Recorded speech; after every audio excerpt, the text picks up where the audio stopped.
Ollie got an octopus. Ollie the octopus got a call from this guy.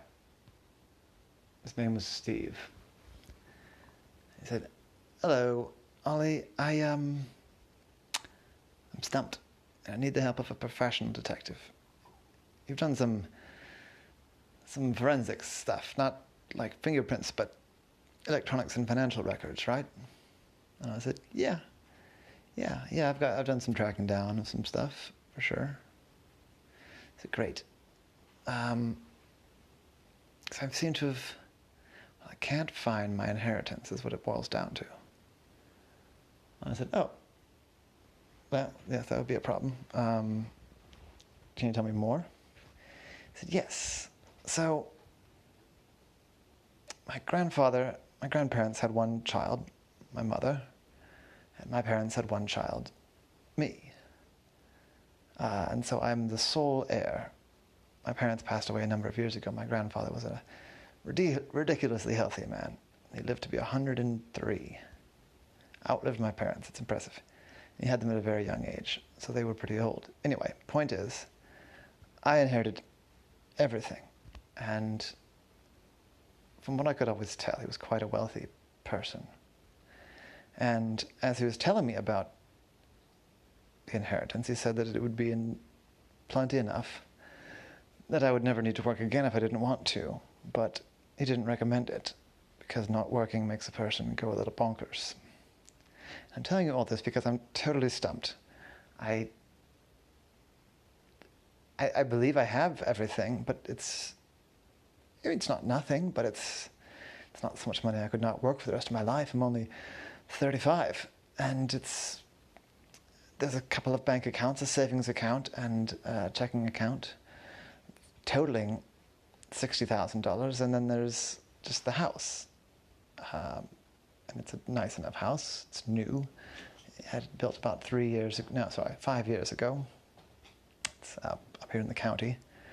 And everywhere else I can find, there's nothing else. And so I'm very confused, and I'm hoping you can help me sort this out and find this substantial inheritance my grandfather seemed sure he was leaving to me. I mean, if it doesn't exist, that's fine. I'm fine. I have a good job. I didn't hang out with him for the money.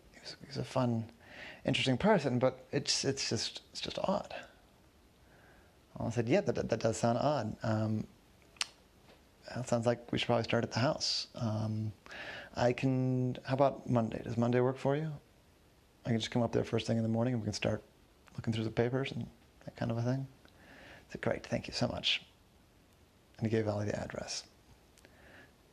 So, before we go, if I could have your name, your grandfather's name, and your parents' names, and I can start doing some research here in some spare moments this week.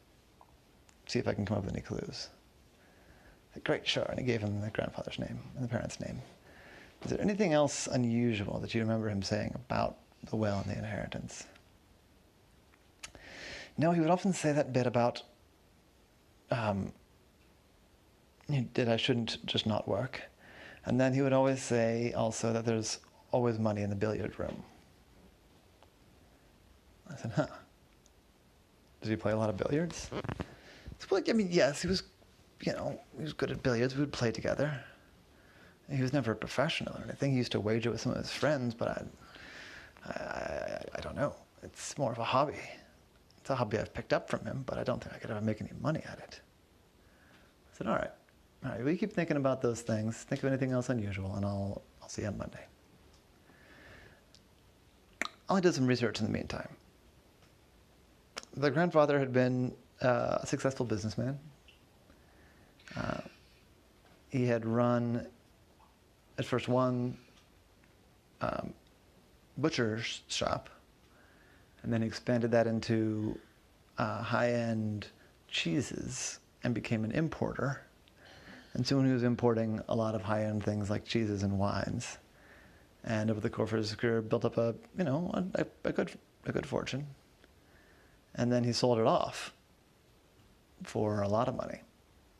And then he continued to work other jobs, consulting in with the groceries and importing world. And Ollie found the purchase of this property and some records as far as like building permits for the house. And there's nothing unusual about the house. It was a nice house. It was like a 5-bedroom house. It had a basement, but it wasn't extravagant. It was just, stud walls and plaster and that kind of thing. The parents worked regular jobs. The mother was an attorney and the father was a school teacher. And they mostly made their own money from what Ollie could tell. They didn't live like rich kids. But they did retire relatively young, so maybe they got some money. But, being a lawyer, you can retire young anyway. All in all, nothing super remarkable. No big hints about where or even why the grandfather would have hidden a bunch of money. Also, can you please stop?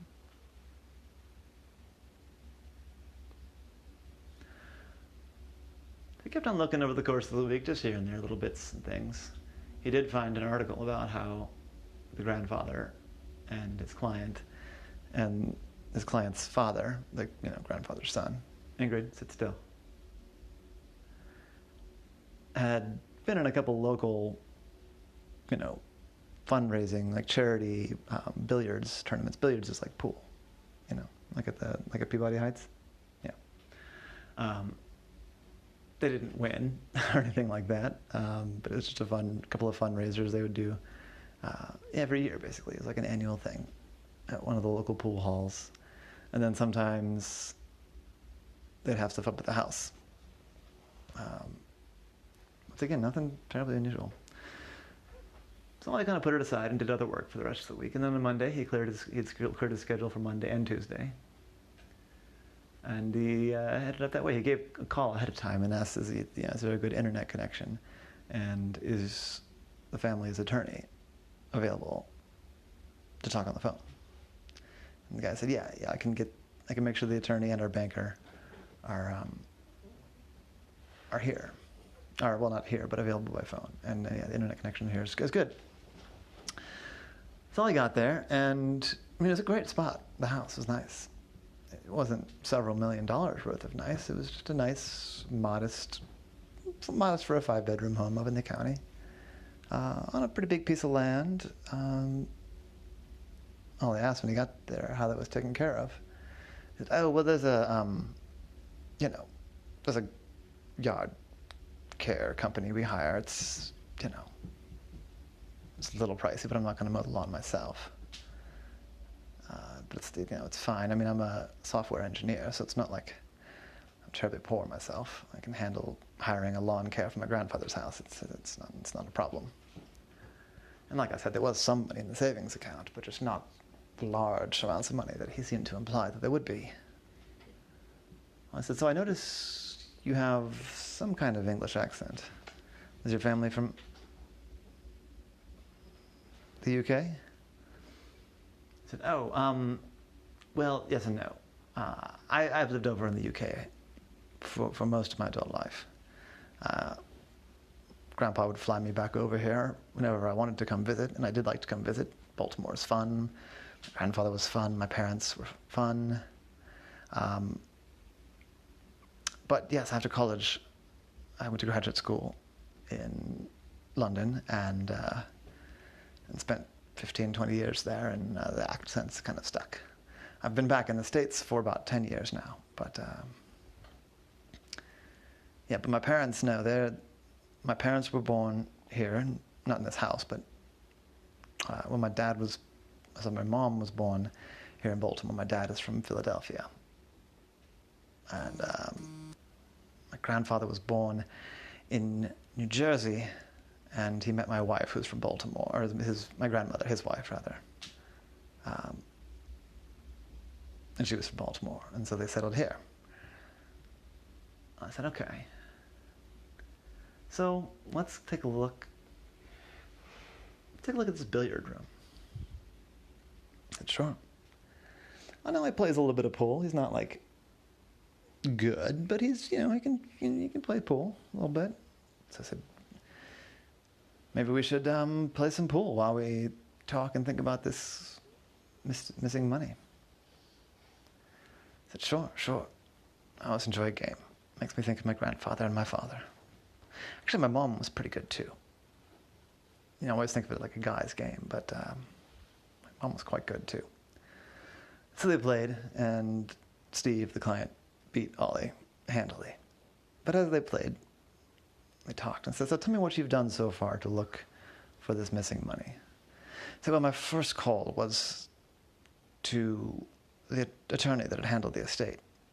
And he said that he didn't really have any extra information for me.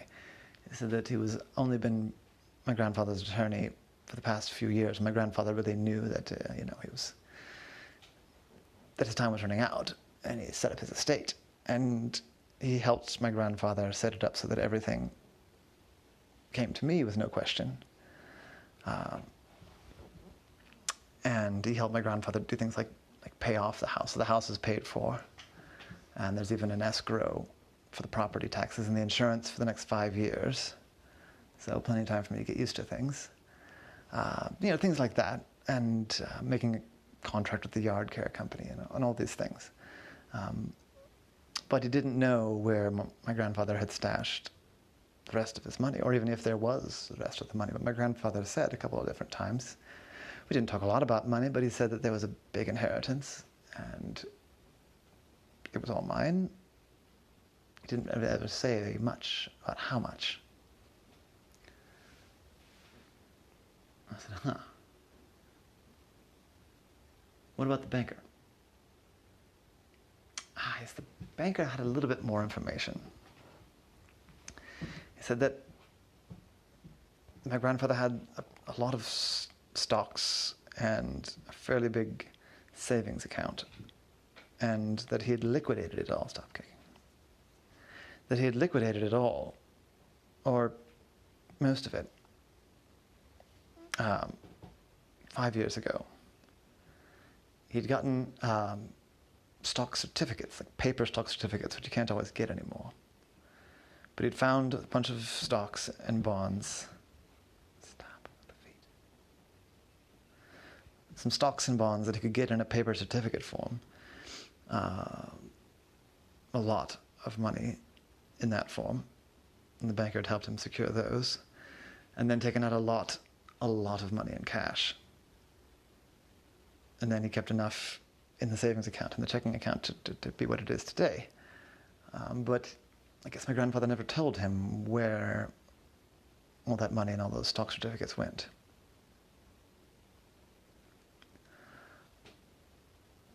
I said, Did something happen 5 years ago that made him worried? Elsa, stop it with the hands and the feet before the story's over. Don't nod at me again, do as I tell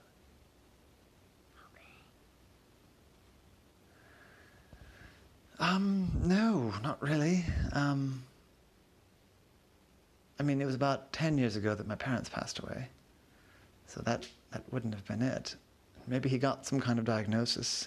He didn't like to talk about his health. When he needed help, he would ask, but maybe he got some sort of diagnosis there. It ended up being a pretty good time. He sold at a fairly high place in the stock market. Maybe he just saw a high and decided this was the time to make whatever his weird move was. But, the other thing was that the banker said that my grandfather got a lot of smallish bills. It wasn't like it was all $100 bills or anything like that. It was a mix with a lot of smaller bills. He'd arranged to have there's a receipt that I found for like an armored car service to transport it. It doesn't say where to, but it came to the house, but where from there? It's not here in the house. I've looked everywhere. Looked in the basement, looked in the attic, everywhere. It's nowhere. But, that's it. Other than that, it's a mystery. So I only spent about 2 hours looking around the house. Because I always can get in some places that other people can't get. Things like the air conditioning system and up in weird corners. So we checked all the places that all I could get to that, humans can't very well. I didn't really find anything. It was weirdly clean. But it was a fairly new house, I guess. And yeah, no huge stacks of money anywhere. So we went back and they played another round of pool. Ollie said that would help him think. And then Ollie slipped with the pool cue. And instead of hitting the ball at all, his tentacle, slipped. And the cue went flying over and banged into the wall. And it gave a dull thump. And I looked at the wall. I said, that was kind of a weird noise, wasn't it? I said, what do you mean? I'm not really like a house guy. Is that not what a wall's supposed to sound like? Is it a thud? A thud would be what I would expect. Well, I walked over there and he took the pool cue back up and started knocking on the walls, and it was just dull thud. I said, this is an interior wall, isn't it? Like it goes into a hallway or another room on the other side of the wall? And Steve said, yeah, it's just, the other side of that wall is a hallway, and then the kitchen is beyond that.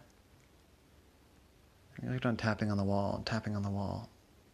And he went into the hallway, and he tapped on the wall to the kitchen.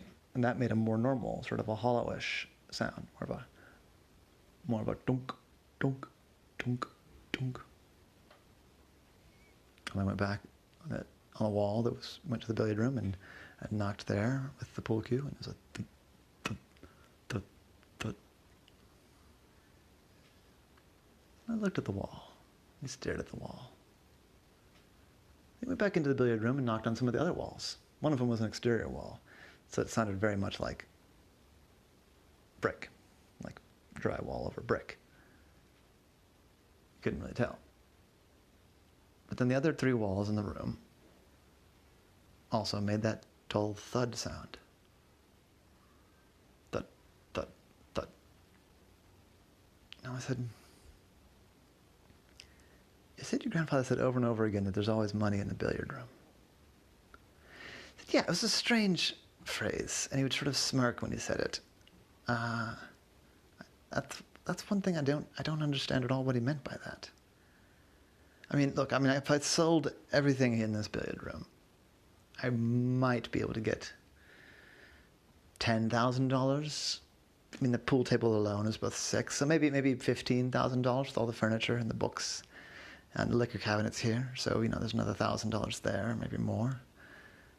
It would be a nice chunk of change, but it wouldn't be the whole thing that we're missing here.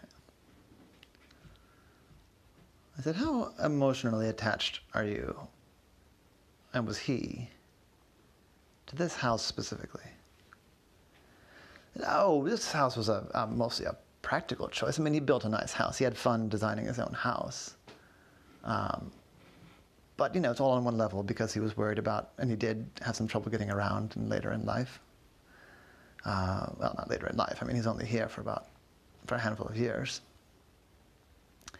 Yeah, it's designed to be an elderly person's house.